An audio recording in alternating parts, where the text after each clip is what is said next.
Hey guys, I want to do a little video, another discussion video. I've done a couple of these recently and they've actually gone quite well, so I thought I'd do another one on the fly as well, hence why nothing is tidy behind me. But yeah, NTC, Next Thing Company, which started off really well and made the chip and pocket chip, which is something that I've really enjoyed doing videos on my channel. They are finally dead. Now I'm going to post some images on the screen in a moment which you shall see as proof. The company has completely gone, which means that Voder, their latest Kickstarter campaign, will no longer potentially exist, and Chip and Pocket Chip will no longer be for sale. And I wanted to get this video out because honestly I'm quite sad. There were some guys over at NTC like Dave Rochwork that did a lot of the PR. Really impressive and really upbeat at the time they released. They were so happy and it sounded so promising what they were going to do and essentially develop on, I guess. Really cool stuff. There's a couple of forum members that have pointed out that actually they're now completely gone, and also another Kickstarter campaign that was going to use chips in their product has confirmed basically that they are dead. There's a few things that have confirmed they're dead, as I'll post in a second, but they're dead, that's it. They are essentially shutting up shop, their premises is up for rent, and their products will no longer be sold anywhere. They're hoping the company will pick their products up though and start reproducing, but a lot of us on the forums, and especially the Slack, we feel that essentially the reputation is damaged immensely over the issues that surrounded the whole thing. Now NTC started going a little bit south last year when NAND chips, the prices, they actually upped the prices on the NAND chips, and then Toshiba's NAND production, from what I understand, ended up going through some phases of problems, and many of these problems increased the price, and then essentially they stopped producing these NAND chips, which means that Chip, which uses NAND chips from Toshiba, could no longer use these NAND chips. And it's at this point last year that the company started to sort of decline, and essentially we ended up having orders being stalled.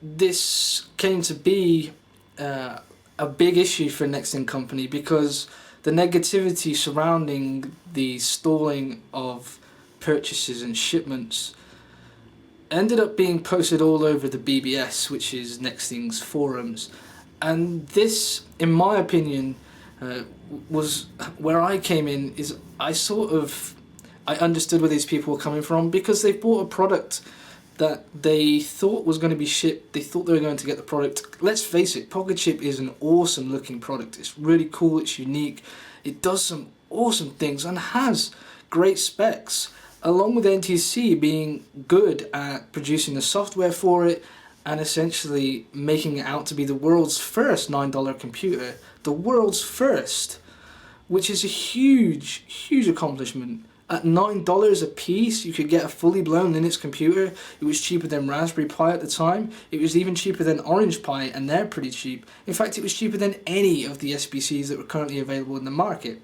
It also had Wi-Fi and Bluetooth included as standard, which was another huge plus, and it had TV out as well as HDMI add-ons, which you could plug in to get HDMI out, and it also had built-in LiPo charging circuit which could charge your LiPo batteries.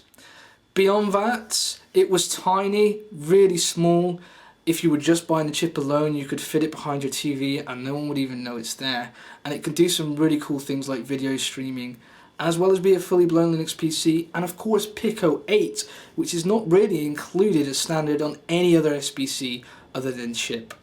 Pocket Chip was obviously a later thing that came out not too far after the chip really, and it basically made NTC. Pocket Chip was the face of NTC because it's the coolest little Linux device you can ever have, with its own QWERTY keyboard, built-in charge, built-in battery, QWERTY keyboard, built-in screen, and of course it could run for 3, 4, 5 hours on a single charge, and you could still use Pico 8 and you had like some Vox, I think it was called, which was a music maker, and you could do so many things with the damn thing. It was so freaking cool, and the progress was from the community was intense. I mean, the BBS at first was firing out new after new after new things, being supported and being ported over, and code being refined, and we ended up having the alpha, I'd say alpha driver, I think we're on version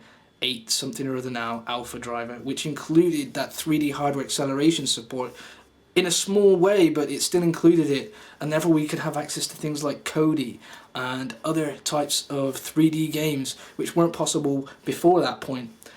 But now it's gone, and it's so sad. I want to say to the guys on the BBS that have obviously complained and put a lot of hatred out there on the BBS, that it's not their fault. What happened is not their fault.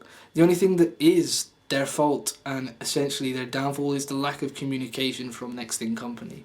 Otherwise, everything else really isn't their fault. Some bad decisions, or even just some general business decisions, were made, and they weren't made in a way to make sure the device fails. They were made to make sure the device was cheap, and maybe that was their downfall.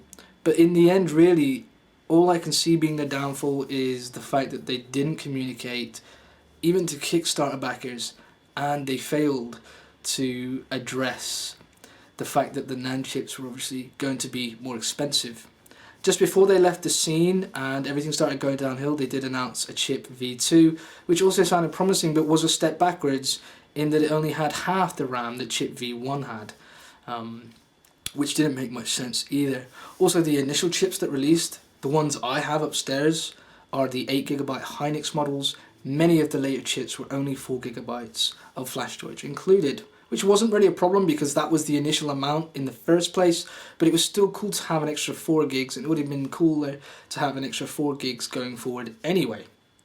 Beyond that, I just want to say that I'm going to miss NTC as a whole, as a company. They were huge. They were such a big thing 2 years ago or a year ago. They were massive.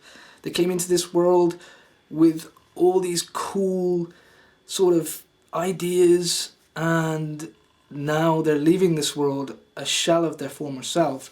And I think team members like Dave Rorschach should be thanked. I thank you. I thank you for bringing these products to us. And I do hope that someone takes over the product line, but I think if someone was to take over NTC as a whole, or even just own the assets of NTC, the amount of negativity that's gone around now will have essentially killed any way of rekindling that sort of trust between the product and the purchaser, or should I say the public. So it's sad. It's really sad. But I wanted to make this video mainly to make you guys aware that obviously they're dead. They're not coming back. They're done. I'm not sure if software development is going to ever improve now. I think we're going to be stuck on that last revision that they did. Although the community is sort of perking up a little bit now that they're going down, so maybe there will still be a few more things coming into or coming onto the device. But essentially I think we'll see a slow and very sad death of a company and a device which is so freaking awesome. I hope the community can pick it up. I hope that we can still continue. I'm still continuing my efforts to find things that work on the thing. But yeah, it's just a shame, guys. So if you like this video, hit the like button. If you didn't hit the dislike button, let me know what you think below of NTC's failures, and if you've bought one of these devices and haven't received it, let me know what you think, if you think that they're in the wrong completely, or if you do indeed feel sorry for the company itself. Let me know if you already have one of these devices, what you plan to do with it now, and as always guys, I shall see you very soon. Thanks again for watching. Cheers.